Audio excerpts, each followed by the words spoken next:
In the town of Ibu, darkness wore a generous smile, and evil came wrapped in glittering paper, teaching a lesson written in innocent blood that not all gifts are blessings, and some prices are too steep to pay. In the vibrant town of Ibu, Christmas was more than just a season, it was a grand spectacle of success and homecoming.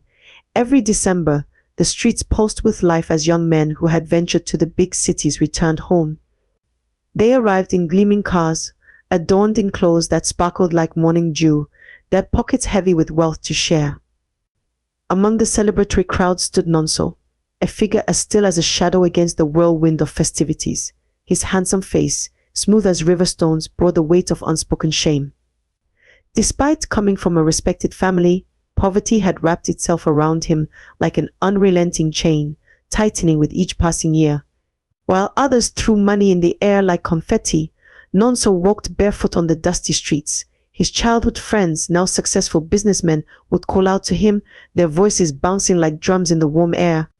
"Nonso, come join us," they'd tease, waving crisp notes in his face. He'd force a smile, but beneath it, his pride writhed like a wounded animal. At night, in his small room that smelled of old wood and broken dreams, Nonso would lie awake. The ceiling above him seemed to press down with the weight of his humiliation. The laughter of the wealthy returnees echoed in his mind, each chuckle a sharp reminder of his station.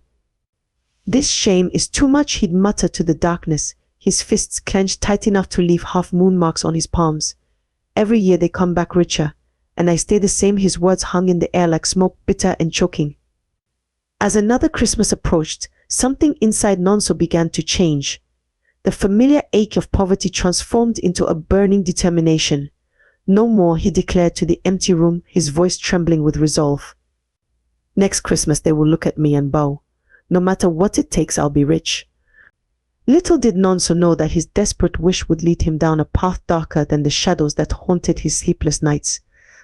His hunger for wealth would soon unlock a door that, once opened, could never truly be closed, a door that would lead to choices that would haunt not just him, but the entire town of Ibu for generations to come. The transformation from a man of quiet dignity to someone capable of unthinkable acts was about to begin, all because poverty's chains had squeezed too tight, and desperation had whispered promises too sweet to ignore. In the hushed corners of Ibu town, whispers spoke of a mysterious figure known only as the chairman. His mansion perched atop a lonely hill, surrounded by trees that swayed like specters in the wind. The windows glowed with an otherworldly light beckoning the desperate and the damned.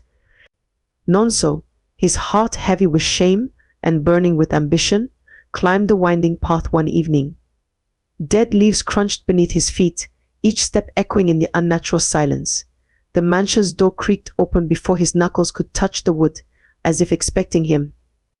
Inside, the chairman sat in a massive chair, his face obscured by dancing shadows. His voice rumbled like distant thunder. "What do you want?"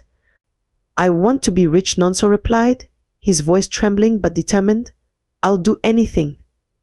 The chairman leaned forward, his eyes glowing like burning coals. Anything, the words sliced through the air like a blade, making Nonso's skin crawl. Rising from his throne-like chair, the chairman held up 3 fingers. "There are 3 paths to wealth," he intoned. "Choose wisely, for each carries a price that will haunt you until your dying breath." First, the chairman's voice dropped to a whisper. "Sacrifice your mother, the woman who gave you life." Nonso's heart clenched at the thought of his mother's kind face.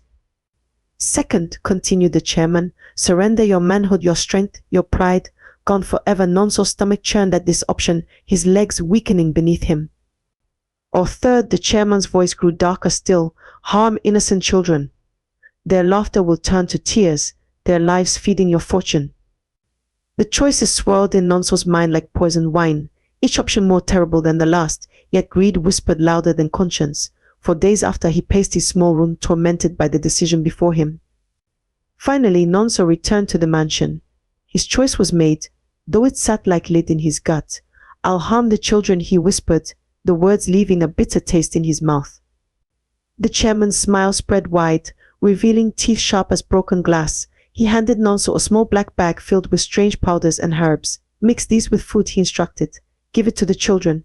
Their lives will fuel your fortune." As Nonso descended the hill, clutching the cursed bag, the wind seemed to whisper a warning: "You can never go back."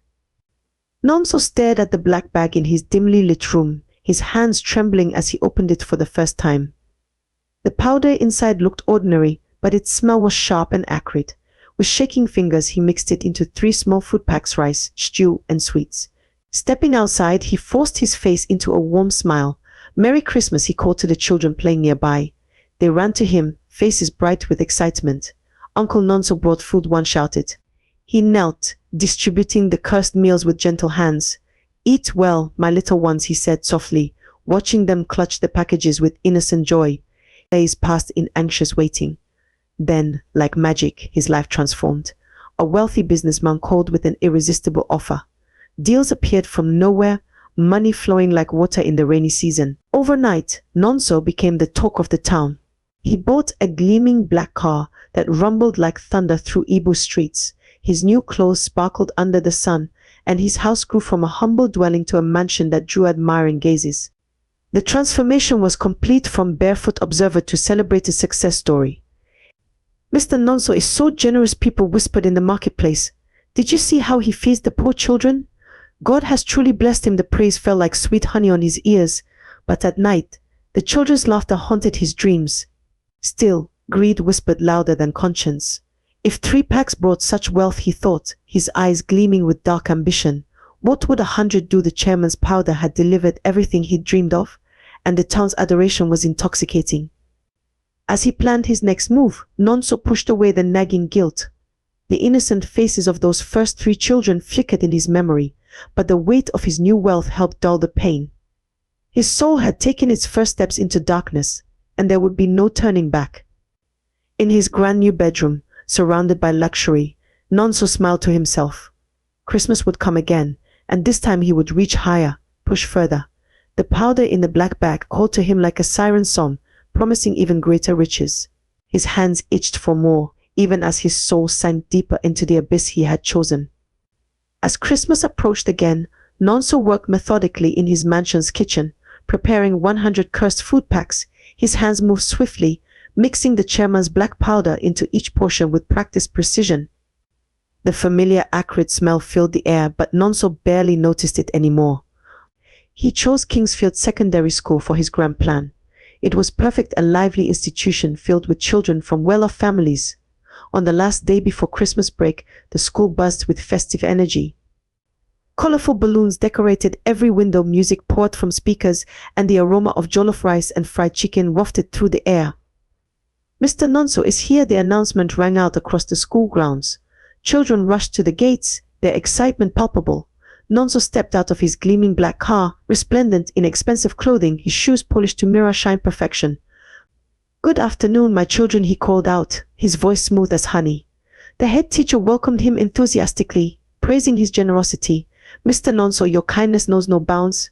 You are truly a blessing to us." His workers began unloading their deadly cargo bags of rice, cartons of drinks, and envelopes stuffed with cash. The children lined up eagerly, their faces glowing with anticipation. "Thank you, Mr. Nonso," they chorused, clutching their gifts with innocent joy. Nonso smiled and waved, but his heart remained cold as stone. Where once he might have felt guilt or hesitation, now there was only a calculating emptiness. The children's laughter, once haunting, had become merely background noise to his ambition. Days later, tragedy struck. 3 children fell mysteriously ill and died. The town was plunged into mourning, cries of grief echoing through the streets. People whispered in fear, wondering what could have caused such a devastating loss. But in his mansion, Nonso felt nothing. His transformation was complete, from a man who once knew shame to someone capable of unthinkable evil. The children's deaths were merely stepping stones on his path to greater wealth, their lives sacrificed on the altar of his insatiable greed. Among the concerned parents, Mr. and Mrs. Zack watched the unfolding tragedy with growing unease. Though their daughter Linda remained safe, a haunting dream shook Mrs. Zack to her core. In her sleep, she witnessed a thick black shadow creeping across school grounds, wrapping around children like a deadly serpent. At its center stood Nonso, smiling as he distributed gifts, his eyes dark and empty. "Something is wrong with that man," Mrs. Zack declared, her voice trembling. The couple rushed to warn other parents, pleading with them to reject Nonso's gifts, but their warnings fell on deaf ears. "You're being superstitious," scoffed one father. Even the head teacher dismissed their concerns. "Mr. Nonso has been generous to every school. Now that it's our turn, we won't turn him away." The Zacks turned their attention to protecting their daughter. "Linda, promise us never take anything from Mr. Nonso," they insisted. Linda nodded reluctantly, but the prohibition felt unfair. She watched enviously as her classmates enjoyed Nonso's gifts, their taunts stinging. "You're missing out. When will you ever see such a rich man again?" Unable to bear the isolation, Linda devised a secret plan. Each morning, after her parents left for work, she would slip out with her school uniform hidden in a bag. At the edge of the school compound, she changed quickly, concealing her home clothes in the bushes. Her deception worked perfectly. Her friends welcomed her back with open arms, and for a while Linda's world felt complete again. But her parents' warning echoed faintly in her mind, a distant reminder of danger she chose to ignore. Little did Linda know that her disobedience would soon place her at the center of a tragedy that would shake their town to its core. As the day of Bright Future Academy's Christmas party approached, fate prepared to test the wisdom of her parents' prophecy in the most devastating way possible. The day of Bright Future Academy's Christmas party dawned bright and festive. Colorful balloons and ribbons adorned every classroom, while music and laughter filled the air. Linda, having snuck out once again, joined her classmates in celebration, pushing away the guilt of her disobedience. The announcement cut through the festivities. "Mr. Nonso is here." Children rushed to greet his gleaming black car, their excitement electric. Nonso emerged, immaculate in his fine clothes, distributing food packs with practiced charm. Then came the horror. The first child collapsed, clutching their chest. Before anyone could react, another fell, then another. Panic erupted as children began dropping like leaves in a storm. Teachers screamed for help. Parents rushed to the school, as students scattered in terror. Linda stood frozen, watching her classmates fall silent one by one. The sight overwhelmed her. As she fainted, her body crumpling to the ground. By day's end, 30 children lay lifeless on the school grounds, their Christmas joy transformed into an unspeakable tragedy. Mr. and Mrs. Zack, hearing the news at work, raced home to find their house empty. Their neighbor's daughter delivered the crushing truth: Linda had been sneaking to school all along. Terror gripped them as they rushed to the school, only to find chaos, wailing parents, devastated teachers, and the heavy weight of loss hanging in the air. At the hospital, they found Linda unconscious but breathing. The doctor's words brought tears of relief. She fainted from shock but didn't eat the food. She saved their daughter's disobedience had nearly led to disaster, but their warning had saved her life. Outside the hospital room, other parents wept over their children's bodies. Mrs. Zack's prophetic dream had come true in the most horrific way possible. The town's festive spirit lay shattered, replaced by a grief so profound it seemed to darken the very air. The Zacks held their sleeping daughter close, grateful for her survival yet heartbroken for the families whose children would never wake again. Their warning, once dismissed as a superstition, now stood as a tragic testament to a parent's intuition.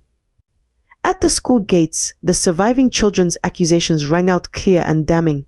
It was him, they cried, pointing trembling fingers at Nonso. Under the weight of their collective voice, his carefully constructed facade had crumbled. "I didn't mean for this to happen," Nonso wailed, falling to his knees. But the truth poured out like poison from a wounded chairman's shrine. The cursed food, the dark bargain for wealth. The gathered crowd gasped in horror as his confession revealed the depths of his evil. That night, fueled by grief and rage, the townspeople stormed Nonso's mansion. In its heart they found the shrine, a grotesque altar dominated by a wooden snake, surrounded by candles, feathers, and the infamous black powder. "Burn it," they shouted, and flames soon consumed the evil place, sparks flying into the night sky like vengeful spirits finally set free. Nonso, now a broken man, was led away in handcuffs. Behind prison bars, he found himself haunted by the faces of his victims, their innocent laughter and bright eyes visiting him in endless nightmares. Life imprisonment seemed too gentle a punishment for the weight of his crimes. The town's healing began slowly. In the schoolyard where so many lives were lost, parents planted trees, one for each child taken too soon. These trees grew tall and strong, their branches reaching toward the sky like arms lifted in eternal remembrance. The tale of Nonso became a cautionary story passed down through generations in Igbo. Parents would gather their children close and warn them beware of gifts that seem too good to be true. Not all smiles are kind, and wealth gained through evil brings only sorrow. Years passed, but the lesson remained etched in the town's collective memory. The Christmas season, once a time of pure joy, now carried a bittersweet note, a reminder that the price of greed can be measured in innocent lives. The trees in the schoolyard stood as silent sentinels, their leaves whispering the names of those lost to one man's desperate quest for wealth.